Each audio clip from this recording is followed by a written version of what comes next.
ಮಿತ್ರರೇ ನಮಸ್ಕಾರ. ಮಿತ್ರರೇ, ನೀಟ್ ವಿಚಾರದಲ್ಲಿ ಸರ್ಕಾರ ಮತ್ತು ಪ್ರತಿಭಟನಾಕಾರರ ನಡುವಿನ ಹಗ್ಗಜಗ್ಗಾಟ ಅದೇ ರೀತಿಯಾಗಿ ಮುಂದುವರಿತಾ ಇದೆ. ಪ್ರತಿಭಟನೆಯನ್ನು ಇನ್ನಷ್ಟು ತೀವ್ರಗೊಳಿಸೋದಕ್ಕೆ ಕೆಲ ಶಕ್ತಿಗಳು ನಿರಂತರವಾಗಿ ಪ್ರಯತ್ನ ಪಡ್ತಾ ಇದ್ದಾವೆ.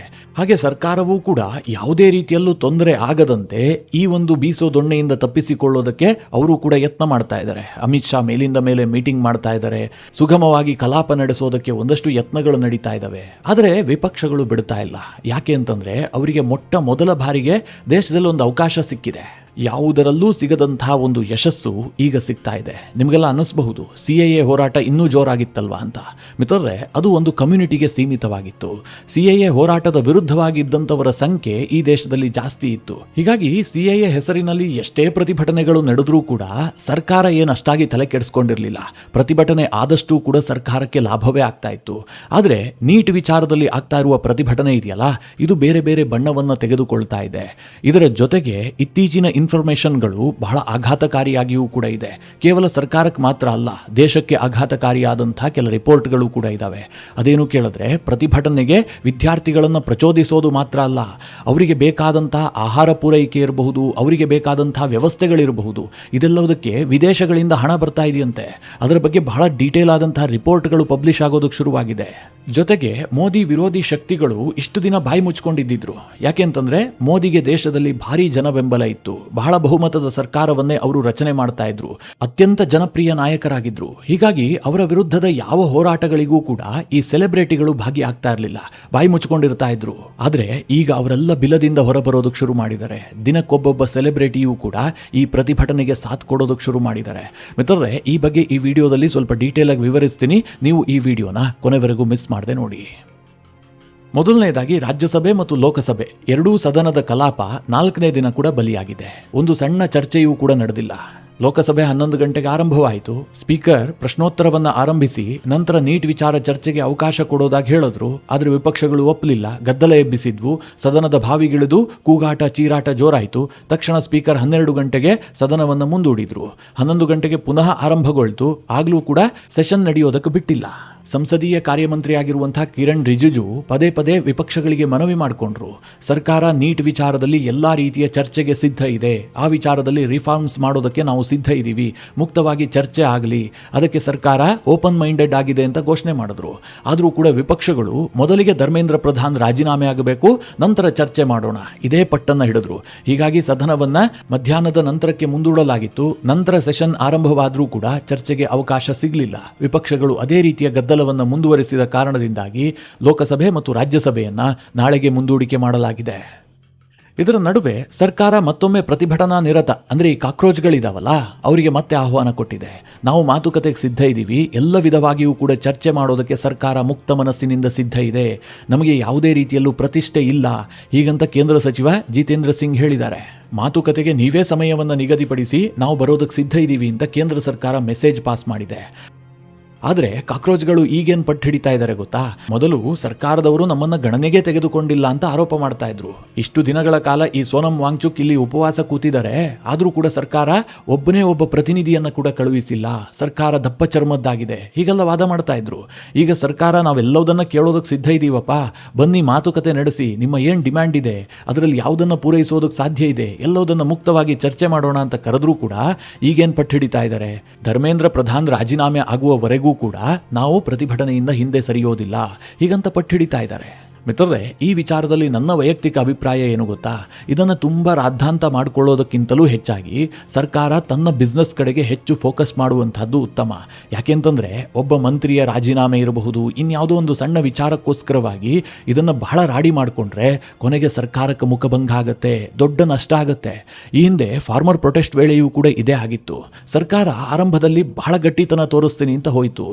ಅದನ್ನು ಜಾಣ್ಮೆಯಿಂದ ಬಗೆಹರಿಸೋದಕ್ಕೆ ಅವರು ಮುಂದಾಗಲಿಲ್ಲ. ಯಾಕೆಂತಂದರೆ ಸರ್ಕಾರಕ್ಕೆ ಬಹಳ ದೊಡ್ಡ ಬಹುಮತ ಇತ್ತು, ನಾವು ನಡೆದಿದ್ದೇ ದಾರಿ ಎನ್ನುವಂತಹ ಭಾವನೆಯೂ ಕೂಡ ಸರ್ಕಾರಕ್ಕಿತ್ತು.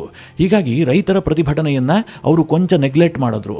ಇದು ನಂತರ ಬೇರೆ ಬೇರೆ ತಿರುವುಗಳನ್ನು ಪಡೆದುಕೊಳ್ತು. ಆರಂಭದಲ್ಲಿ ಅದು ಪ್ರಾಮಾಣಿಕ ರೈತರ ಪ್ರತಿಭಟನೆ, ನಂತರ ಅದಕ್ಕೆ ಬೇರೆ ಬೇರೆಯವರು ಜಾಯ್ನ್ ಆಗ್ತಾ ಹೋದರು, ಅದಕ್ಕೆ ರಾಜಕೀಯ ತಿರುವುಗಳು ಸಿಕ್ಕು, ಅಂತಿಮವಾಗಿ ಸರ್ಕಾರಕ್ಕೆ ಹಿನ್ನಡೆ ಆಗ್ಬಿಡ್ತು. ಸರ್ಕಾರ ಆ ಕಾನೂನನ್ನು ವಾಪಸ್ಸು ಪಡೆಯುವಂತಾಯಿತು. ಅಷ್ಟು ಮಾತ್ರ ಅಲ್ಲ, ಬೇರೆ ಬೇರೆ ರಾಜಕೀಯ ಪಕ್ಷಗಳಿಗೆ ರಾಜಕೀಯವಾಗಿ ಅದು ಲಾಭ ಮಾಡಿಕೊಡ್ತು. ಮಾಡಿಕೊಡ್ತು. ಈಗಲೂ ಕೂಡ ಅಷ್ಟೇ ಮಿತ್ರರೇ, ಸರ್ಕಾರ ಕಳೆದುಕೊಳ್ಳುವಂಥದ್ದೇನಿಲ್ಲ. ನೀಟ್ ವಿಚಾರ ಎಲ್ಲವೂ ಕೂಡ ಮುಕ್ತಾಯ ಆಗಿ ಹೋಗಿದೆ. ಹೀಗಾಗಿ ಈ ವಿಚಾರವನ್ನ ಹೆಚ್ಚು ರಾಡಿ ಮಾಡದೆ ಸುಸೂತ್ರವಾಗಿ ಬಗೆಹರಿಸಿಕೊಳ್ಳುವಂತಹದ್ದು ಸರ್ಕಾರಕ್ಕೂ ಕ್ಷೇಮ, ದೇಶಕ್ಕೂ ಕೂಡ ಕ್ಷೇಮ. ನಾನು ಯಾಕೆ ಈ ಮಾತನ್ನ ಹೇಳ್ತಾ ಇದ್ದೀನಿ ಅಂತಂದ್ರೆ, ಈ ಒಂದು ಹೋರಾಟ ಇದೆಯಲ್ಲ, ಇದು ಒಂದೇ ರೀತಿಯ ಮನಸ್ಥಿತಿಗಳನ್ನ ಒಗ್ಗೂಡಿಸ್ತಾ ಇದೆ. ದೇಶ ವಿರೋಧಿಗಳಿಗೆ ಒಂದೊಂದು ಅವಕಾಶ ಸಿಗ್ತಾ ಇದೆ. ನೀವು ಇಡೀ ಪ್ರತಿಭಟನೆಯನ್ನು ಗಮನಿಸಿ. ಮೊದಲಿಗೆ ವಿದ್ಯಾರ್ಥಿಗಳ ಪ್ರತಿಭಟನೆ ಅಂತ ಹೇಳಲಾಗ್ತಾ ಇತ್ತು. ಈಗ ಅಲ್ಲಿ ಹುಡುಕಿದ್ರೂ ಕೂಡ 4 ವಿದ್ಯಾರ್ಥಿಗಳು ಸಿಗ್ತಾ ಇಲ್ಲ. ನೀಟ್ ಪರೀಕ್ಷೆ ಬರೆದು ಉತ್ತಮ ರ್ಯಾಂಕ್ ಬಂದವರೆಲ್ಲರೂ ಕೂಡ ಮನೆಯಲ್ಲಿದ್ದಾರೆ, ಮುಂದಿನ ಭವಿಷ್ಯದ ಬಗ್ಗೆ ಯೋಚನೆ ಮಾಡ್ತಾ ಇದ್ದಾರೆ. ಹೀಗಾಗಿ ನೀಟ್ಗೆ ಸಂಬಂಧಿಸಿದಂತಹ ಯಾವೊಬ್ಬ ವಿದ್ಯಾರ್ಥಿಯೂ ಕೂಡ ಜಂತರ್ ಮಂತರ್ನಲ್ಲಿ ನಿಮಗೆ ಕಾಣೋದಕ್ಕೆ ಸಿಗೋದಿಲ್ಲ. ಅಲ್ಲಿರುವಂತಹದ್ದು ಯಾರು? ವಿದ್ಯಾರ್ಥಿಗಳ ಮುಖವಾಡ ಧರಿಸಿರುವಂತಹ ಕಾಕ್ರೋಚ್ಗಳು. ಅದರ ಹಿಂದಿರುವಂತಹದ್ದು ಯಾರು? ರಾಜಕೀಯ ಶಕ್ತಿಗಳು. ಆ ರಾಜಕೀಯ ಶಕ್ತಿಗಳ ಹಿಂದಿರುವಂತಹದ್ದು ಯಾರು ಕೇಳಿದ್ರೆ, ವಿದೇಶಿ ಶಕ್ತಿಗಳು, ದೇಶದ್ರೋಹಿ ಶಕ್ತಿಗಳು. ಮಿತ್ರರೇ, ನಾನು ಇದನ್ನು ಸುಮ್ಮನೆ ಹೇಳ್ತಾ ಇಲ್ಲ. ಇತ್ತೀಚೆಗೆ ಕೆಲ ರಿಪೋರ್ಟ್ಗಳನ್ನು ನೋಡ್ತಾ ಇದ್ದೆ, ತೀರಾ ಆಘಾತಕಾರಿ ಅಂತ ಅನ್ನಿಸ್ತು. ಜೊತೆಗೆ ಸೋಷಿಯಲ್ ಮೀಡಿಯಾದಲ್ಲೇ ಕೆಲ ವಿಡಿಯೋಗಳು ಕೂಡ ಬರ್ತಾ ಇದ್ದಾವೆ. ಅದರಲ್ಲಿ ಕೆಲವರು ಏನು ಕ್ಲೈಮ್ ಮಾಡ್ತಾ ಇದ್ದಾರೆ ಅಂತಂದ್ರೆ, ಆ ಪ್ರತಿಭಟನಾ ನಿರತರಿಗೆ ಬೇಕಾದಷ್ಟು ಫುಡ್ ಬರ್ತಾ ಇದೆ. ಪಿಜ್ಜಾ ಬೇಕಾದವರಿಗೆ ಪಿಜ್ಜಾ, ಬರ್ಗರ್ ಬೇಕಾದವರಿಗೆ ಬರ್ಗರ್, ದಾಲ್, ಚಾವಲ್, ರೋಟಿ, ಚಪಾತಿ, ಯಾವುದು ಬೇಕು ಭರ್ಜರಿ ಭೋಜನದ ವ್ಯವಸ್ಥೆ ಅಲ್ಲಾಗ್ತಾ ಇದೆ. ಇದನ್ನ ಯಾರೋ ಪ್ರತಿಭಟನೆಯನ್ನ ಆರ್ಗನೈಸ್ ಮಾಡಿದಾರಲ್ಲ, ಅವರು ಮಾಡ್ತಾ ಇರುವಂತಹದ್ದಲ್ಲ. ಇದೆಲ್ಲ ಎಲ್ಲಿಂದ ಬರ್ತಾ ಇದೆ ಕೇಳಿದ್ರೆ, ಸ್ವಿಗ್ಗಿ, ಝೊಮ್ಯಾಟೋದಲ್ಲಿ ಆರ್ಡರ್ಗಳು ಬರ್ತಾ ಇದೆ. ಆ ಡೆಲಿವರಿ ಬಾಯ್ಸ್ ಹೇಳಿಕೆಗಳನ್ನು ಕೊಡ್ತಾ ಇದ್ದಾರೆ. ಒಮ್ಮೊಮ್ಮೆಗೆ 2,000 3,000 ಆರ್ಡರ್ ಬರುತ್ತೆ. ಯಾರು ಆರ್ಡರ್ ಮಾಡ್ತಾರೆ ಅಂತ ಗೊತ್ತಾಗೋದಿಲ್ಲ. ದುಬೈನಿಂದ ಆರ್ಡರ್ ಬರ್ತಾ ಇದೆ, ಬೇರೆ ಬೇರೆ ದೇಶಗಳಿಂದ ಆರ್ಡರ್ ಬರ್ತಾ ಇದೆ. ಅನಾಮಧೇಯ ಆರ್ಡರ್ಗಳ ಸಂಖ್ಯೆ ಜಾಸ್ತಿ ಆಗ್ತಾ ಇದೆ. ಹೀಗಂತ ಅಲ್ಲಿನ ಡೆಲಿವರಿ ಬಾಯ್ಸ್ಗಳು ಸ್ಟೇಟ್ಮೆಂಟ್ ಕೊಡ್ತಾ ಇದ್ದಾರೆ. ಇನ್ನೊಂದು ಕಡೆ ಪ್ರತಿಭಟನಾ ನಿರತರು ಏನು ಹೇಳ್ತಾ ಇದ್ದಾರೆ ಗೊತ್ತಾ? ಸಾಕು ಸಾಕು, ಈ ರೀತಿಯಾಗಿ ಫುಡ್ಗಳನ್ನು ಆರ್ಡರ್ ಮಾಡೋದಕ್ಕೆ ಹೋಗಬೇಡಿ, ಯಾಕೆ ಅಂತಂದ್ರೆ ಇಲ್ಲಿ ವೇಸ್ಟ್ ಆಗ್ತಾ ಇದೆ ಅಂತ. ಅಷ್ಟರ ಮಟ್ಟಿಗೆ ಫುಡ್ ಸಪ್ಲೈ ಆಗ್ತಾ ಇದೆ. ಇಲ್ಲಿ ಮಿತ್ರರೇ, ವಿದ್ಯಾರ್ಥಿಗಳು ಪ್ರತಿಭಟಿಸ್ತಾ ಇದ್ದಾರೆ, ಅವ್ರಿಗೆ ಫುಡ್ ಕೊಟ್ರೆ ಏನ್ ತಪ್ಪು ಅಂತ ಅಂದುಕೊಳ್ಳಬಹುದು. ಆದ್ರೆ ಈ ಸ್ವಿಗ್ಗಿ, ಝೊಮ್ಯಾಟೋಗೆ ಆರ್ಡರ್ ಬರ್ತಾ ಇರೋದೆಲ್ಲಿಂದ? ಎಲ್ಲೋ ದುಬೈನಲ್ಲಿ ಕೂತಿದಾನಲ್ಲ ಅವನು ಆರ್ಡರ್ ಮಾಡ್ತಾನೆ, ಎಲ್ಲೋ ಹೊರದೇಶದಲ್ಲಿ ಕೂತಿದಾನಲ್ಲ ಅವನು ಆರ್ಡರ್ ಮಾಡ್ತಾ ಇದ್ದಾನೆ. ಇದನ್ನ ಬಹಳ ಸೂಕ್ಷ್ಮವಾಗಿ ಪರಿಗಣಿಸಿ. ಕಳೆದ 12 ವರ್ಷದಲ್ಲಿ ಮೋದಿಯನ್ನ ಸ್ವಲ್ಪವೂ ಅಲುಗಾಡಿಸೋದಕ್ಕೆ ಸಾಧ್ಯ ಆಗಿರ್ಲಿಲ್ವಲ್ಲ, ಆ ಮನಸ್ಥಿತಿಗಳು ಹತಾಶೆಯಲ್ಲಿ ಮುಳುಗೋಗಿದ್ವು. ಅವೆಲ್ಲವೂ ಕೂಡ ಈಗ ಆಕ್ಟಿವ್ ಆಗ್ತಾ ಇದ್ದಾವೆ. ನಾಳೆ ಇದು ಸಮೂಹ ಸನ್ನಿಯೂ ಕೂಡ ಆಗಬಹುದು. ಯಾಕೆ ಆತಂಕ ಉಂಟಾಗ್ತಾ ಇದೆ ಅಂತಂದ್ರೆ, ಈಗ ನಾನಲ್ಲಿ ಕೆಲ ವಿಡಿಯೋಗಳನ್ನು ನೋಡ್ತಾ ಇದ್ದೆ. ಮೊದಲು ಪ್ರತಿಭಟನೆಗೆ ದೆಹಲಿ ಸುತ್ತಮುತ್ತಲಿನ ಪ್ರದೇಶದ ಜನರನ್ನ ಕರೆಯಲಾಗಿತ್ತು. ಈಗೇನಾಗ್ತಾ ಇದೆ ಗೊತ್ತಾ? ಬೇರೆ ಬೇರೆ ರಾಜ್ಯಗಳಿಂದ ಅಲ್ಲಿಗೆ ಜನರನ್ನ ಕರೆಸಿಕೊಳ್ಳಲಾಗ್ತಾ ಇದೆ. ಮುಖ್ಯವಾಗಿ ಮುಸ್ಲಿಂ ವಿದ್ಯಾರ್ಥಿ ಸಂಘಟನೆಗಳು, ಜೊತೆಗೆ ಕೆಲ ರಾಜಕೀಯ ಪಕ್ಷಗಳ ಛಾತ್ರ ಸಂಘಟನೆಗಳು, ಇವರೆಲ್ಲ ಬಂದು ಭಾಗಿಯಾಗ್ತಾ ಇದ್ದಾರೆ. JNU ಮೈಂಡ್ ಸೆಟ್ಗಳು ಅಲ್ಲಿ ತುಂಬಾ ಸಂಖ್ಯೆಯಲ್ಲಿ ಸೇರಿದ್ದಾರೆ. ನಾವಿಲ್ಲಿ ದೂರದಲ್ಲಿ ಕೂತ್ಕೊಂಡು ವಿದ್ಯಾರ್ಥಿಗಳ ಪ್ರತಿಭಟನೆ ಆಗ್ತಾ ಇದೆ, ಇದಕ್ಕೆ ನಾವು ಬೆಂಬಲ ಕೊಡಬೇಕು, ವಿದ್ಯಾರ್ಥಿಗಳ ಮಾತನ್ನ ಮೋದಿ ಕೇಳಬೇಕು, ಹೀಗೆಲ್ಲ ಕೆಲವರು ಹೇಳುವವರಿದ್ದಾರೆ, ಮೋದಿ ಬೆಂಬಲಿಗರೇ. ಆದರೆ ನೀವ್ಯಾವತ್ತೂ ಕೂಡ ಜಾಗೃತೆಯನ್ನು ತಪ್ಪಬೇಡಿ.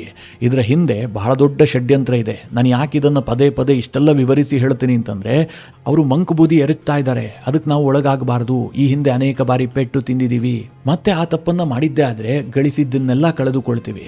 ಒಂದು ರೀತಿಯಲ್ಲಿ ಈ ಪ್ರತಿಭಟನೆ ಇದೆಯಲ್ಲ, ಈಗಾಗ್ತಾ ಇರುವಂತಹ ಬೆಳವಣಿಗೆ, ಇದು ನರೇಂದ್ರ ಮೋದಿ ಅವರ ಸರ್ಕಾರವನ್ನ ಕೊಂಚ ಎಚ್ಚರಗೊಳಿಸ್ತು ಅಂತ ನಾನು ಭಾವಿಸಿದ್ದೀನಿ. ಯಾಕೆ ಗೊತ್ತಾ? ಇಷ್ಟು ದಿನ ಸರ್ಕಾರದಲ್ಲಿರುವವರಿಗೆ ಒಂದು ಧೋರಣೆ ಇತ್ತು, ನಮಗಿರುವಂತಹ ಬೆಂಬಲಕ್ಕೆ ಈ ದೇಶ ವಿರೋಧಿ ಶಕ್ತಿಗಳು ಬೇರೆ ದೇಶದಲ್ಲಿ ಮಾಡದಂತೆ ಇಲ್ಲಿ ಮಾಡೋದಕ್ಕೆ ಸಾಧ್ಯ ಆಗೋದಿಲ್ಲ. ನೇಪಾಳದಲ್ಲಿ ಏನಾಯ್ತು, ಬಾಂಗ್ಲಾದೇಶದಲ್ಲಿ ಏನಾಯ್ತು, ಅದು ಭಾರತದಲ್ಲಿ ಆಗೋದಕ್ಕೆ ಸಾಧ್ಯ ಇಲ್ಲ. ನಮ್ಮಲ್ಲಿ ವ್ಯವಸ್ಥೆ ಬಹಳ ಗಟ್ಟಿಯಾಗಿದೆ ಅಂತ. ಹೌದು ಮಿತ್ರರೇ, ನಮ್ಮಲ್ಲಿ ವ್ಯವಸ್ಥೆ ಗಟ್ಟಿಯಾಗಿದೆ, ಎಲ್ಲವೂ ಕೂಡ ನಿಜ. ಆದರೆ ಸರ್ಕಾರ ಒಂದು ಗಮನದಲ್ಲಿಟ್ಕೊಳ್ಬೇಕು, ಗಿಡವಾಗಿ ಬಗ್ಗದ್ದು ಮರವಾಗಿ ಬಗ್ಗೋದಿಲ್ಲ ಅಂತ. ಈ ಪ್ರತಿಭಟನೆಗಳಿರಬಹುದು, ಹೋರಾಟಗಳಿರಬಹುದು, ಇದನ್ನೆಲ್ಲ ಹೆಮ್ಮರವಾಗಿ ಬೆಳೆಯೋದಕ್ಕೆ ಬಿಡಬಾರ್ದು. ನಾಳೆ ಅದಕ್ಕೆ ಮೊಮೆಂಟಮ್ ಶಿಫ್ಟ್ ಆಗಿಬಿಡುತ್ತೆ. ಇದರಲ್ಲಿ ಸರ್ಕಾರ ಸೋತಿದ್ದೇ ಆದರೆ ಅದು ಕೇವಲ ಸರ್ಕಾರದ ಸೋಲಾಗೋದಿಲ್ಲ. ಈ ಸರ್ಕಾರವನ್ನು ನಂಬಿಕೊಂಡು ಇವರಿಗೆ ಓಟ್ ಹಾಕ್ತಾ ಇದ್ದಾರಲ್ಲ ಬಹುಸಂಖ್ಯಾತ ಜನರು, ಅವರ ಸೋಲಾಗ್ಬಿಡುತ್ತೆ. ಹೀಗಾಗಿ ಈ ವಿದೇಶಗಳಿಂದ ಸಪೋರ್ಟ್ ಸಿಗ್ತಾ ಇದೆ, ಈ ಪ್ರತಿಭಟನೆಗೆ ಬೇರೆ ಬೇರೆ ಕಡೆಯಿಂದ ಕುಮ್ಮಕ್ಕು ಸಿಗ್ತಾ ಇದೆ. ಇದನ್ನ ಆದಷ್ಟು ಬೇಗ ಸರ್ಕಾರ ಪತ್ತೆ ಹಚ್ಚಬೇಕು. ಜೊತೆಗೆ ಇದರಲ್ಲಿ ಹೆಚ್ಚು ಪ್ರತಿಷ್ಠೆಗೆ ಒಳಗಾಗಬಾರ್ದು. ಬೆಣ್ಣೆಯಲ್ಲಿ ಕೂದಲು ತೆಗೆದ ಹಾಗೆ ಈ ಸಮಸ್ಯೆಯಿಂದ ಹೊರಬರಬೇಕು.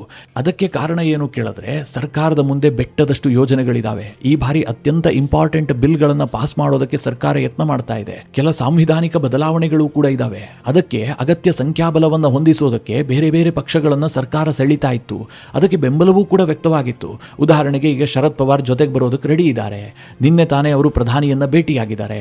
ಇನ್ನೊಂದು ಕಡೆ DMK ಕೂಡ ಅಡ್ಡಗೋಡೆ ಮೇಲೆ ದೀಪ ಇಟ್ಟಿದೆ. ಅವರು ಕೆಲ ಬಿಲ್ಗಳನ್ನು ಬೆಂಬಲಿಸುವಂತಹ ಸಾಧ್ಯತೆಗಳಿದ್ದಾವೆ. ಒಂದು ವೇಳೆ ಈ ಸೆಷನ್ ಇದೇ ರೀತಿಯಾಗಿ ಮುಗಿದೋಯ್ತಪ್ಪ, ವಿಪಕ್ಷಗಳ ಕೈ ಮೇಲಾಯಿತು ಅಂತಂದ್ರೆ ಮುಂದಿನ ಸೆಷನ್ನಲ್ಲಿ ಇದೇ ಬೆಂಬಲ ವ್ಯಕ್ತವಾಗುತ್ತೆ ಅಂತ ಹೇಳೋದಕ್ಕೆ ಸಾಧ್ಯ ಇಲ್ಲ. ಮತ್ತೆ ಸರ್ಕಾರ ವೀಕ್ ಆಗಿ ಕಾಣಿಸೋದಕ್ಕೆ ಶುರುವಾದ್ರೂ ಆಗಬಹುದು. ಮತ್ತೆ ಸರ್ಕಾರ ಇಂತಹ ಮೊಮೆಂಟಮ್ ಅನ್ನು ಸಾಧಿಸಬೇಕಾದ್ರೆ ಉತ್ತರ ಪ್ರದೇಶನೋ, ಪಂಜಾಬೋ, ಗುಜರಾತೋ ಇಂತಹ ದೊಡ್ಡ ರಾಜ್ಯಗಳನ್ನ ಗೆದ್ದುಬಿಟ್ಟು ಬಂಗಾಳದಲ್ಲಿ ಗೆದ್ರಲ್ಲ, ಆ ರೀತಿಯಾಗಿ ಗೆಲುವು ಸಾಧಿಸಿದ್ರೆ ಮಾತ್ರ ಈ ಬೆಂಬಲ ಮತ್ತೆ ಸಿಗಬಹುದೇನೋ. ಸದ್ಯ INDIA ಕೂಟ ಯಾಕೆ ವೀಕ್ ಆಯ್ತು ಕೇಳಿದ್ರೆ, ಬಂಗಾಳದಲ್ಲಿ BJP ಅಂತಹ ಗೆಲುವನ್ನು ದಾಖಲಿಸಿತು. ಗೊತ್ತಾಗ್ಬಿಡ್ತು ವಿಪಕ್ಷಗಳಿಗೆ, ಇಡೀ ದೇಶದಲ್ಲಿ ಮೋದಿ ಪರವಾದಂತಹ ಅಲೆ ಇನ್ನೂ ಕೂಡ ಮುಗಿದಿಲ್ಲ, ಮೋದಿಗೆ ಜನ ಬೆಂಬಲ ಇದೆ ಅಂತ. ಅದಕ್ಕೋಸ್ಕರವಾಗಿ ಪಕ್ಷಗಳು ಛಿದ್ರ ಆಗಿದ್ವು. ಪಕ್ಷಗಳ ಸಂಸದರು ಬಿಟ್ಟು BJP ಜೊತೆಗೆ ಬರೋದಕ್ಕೆ ರೆಡಿ ಆಗಿದ್ರು. ಅದೇ ಮಿತ್ರರೇ, ಈ ಹೋರಾಟದಲ್ಲಿ ಸರ್ಕಾರಕ್ಕೆ ಹಿನ್ನಡೆ ಆಯಿತು, ಜನಾಕ್ರೋಶ ವ್ಯಕ್ತವಾಗ್ತಾ ಇದೆ, ಸರ್ಕಾರದ ವಿರುದ್ಧ ಜನರ ಭಾವನೆ ಬಿಲ್ಡ್ ಆಗ್ತಾ ಇದೆ ಅಂತ ಮತ್ತೆ ಅನಿಸಿದ್ದೇ ಆದರೆ ಬಂದಂತಹ ರಾಜಕೀಯ ಪಕ್ಷಗಳು ದೂರ ಹೋಗ್ಬಿಡ್ತವೆ.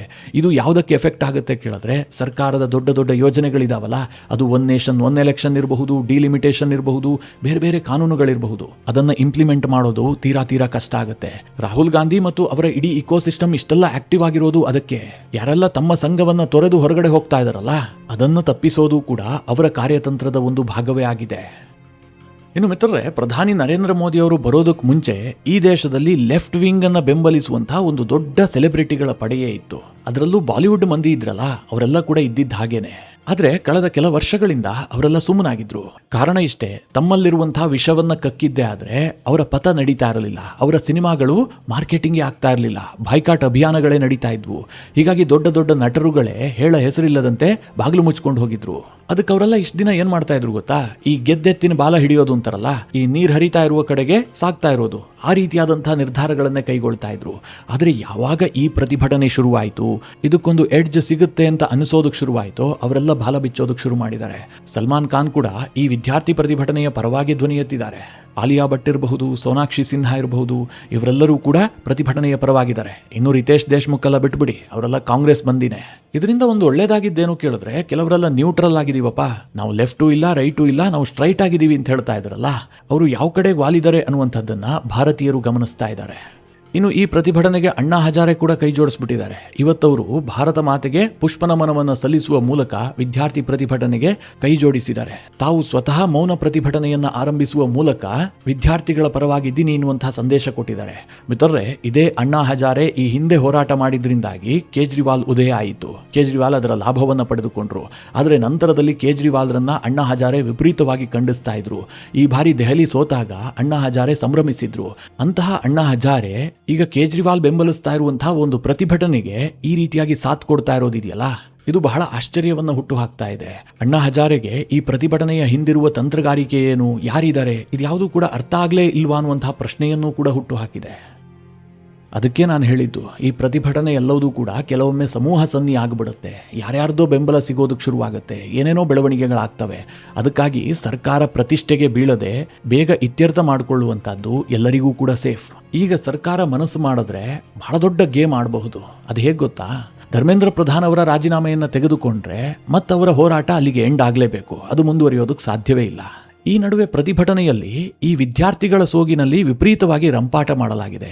ಪೊಲೀಸರ ಮೇಲೆ ಕಲ್ಲು ಹೊಡೆದಿದ್ದಾರೆ, ಪೊಲೀಸರನ್ನ ಎಳೆದಾಡಿದ್ದಾರೆ, ಬಡದಾಡಿದ್ದಾರೆ. 120ಕ್ಕೂ ಹೆಚ್ಚು ಪೊಲೀಸರಿಗೆ ಗಾಯ ಆಗಿದೆ. ನಿನ್ನೆ ರಾತ್ರಿಯೂ ಸಹ ACP ಲೆವೆಲ್ನ ಅಧಿಕಾರಿಯ ಮೇಲೆ ಹಲ್ಲೆಗಳು ನಡೆದಿದೆ. ಅವರೆಲ್ಲ ಆಸ್ಪತ್ರೆ ಸೇರ್ಕೊಂಡಿದ್ದಾರೆ. ಅದಕ್ಕೆಲ್ಲದಕ್ಕೂ ಕೂಡ ವಿಡಿಯೋ ಸಾಕ್ಷಿಗಳಿದ್ದಾವೆ. ಈಗಾಗಲೇ ಪೊಲೀಸರು ಈ ಎಲ್ಲಾ ಕೇಸ್ನ ಕುರಿತಾಗಿ FIRಗಳನ್ನು ದಾಖಲಿಸ್ತಾ ಇದ್ದಾರೆ. ಮುಂದಿನ ದಿನಗಳಲ್ಲಿ ವಿಡಿಯೋ ಸಾಕ್ಷಿ ಸಿಗುತ್ತಲ್ಲ, ಈ ದೇಶದ್ರೋಹಿಗಳಿಗೆ ವಿದ್ಯಾರ್ಥಿಗಳ ಹೆಸರಿನಲ್ಲಿ ಪೊಲೀಸರ ಮೇಲೆ ಹಲ್ಲೆ ಮಾಡದಂಥವರಿಗೆ ಸರಿಯಾಗಿ ಏರೋಪ್ಲೇನ್ ಹತ್ತಿಸಬಹುದು.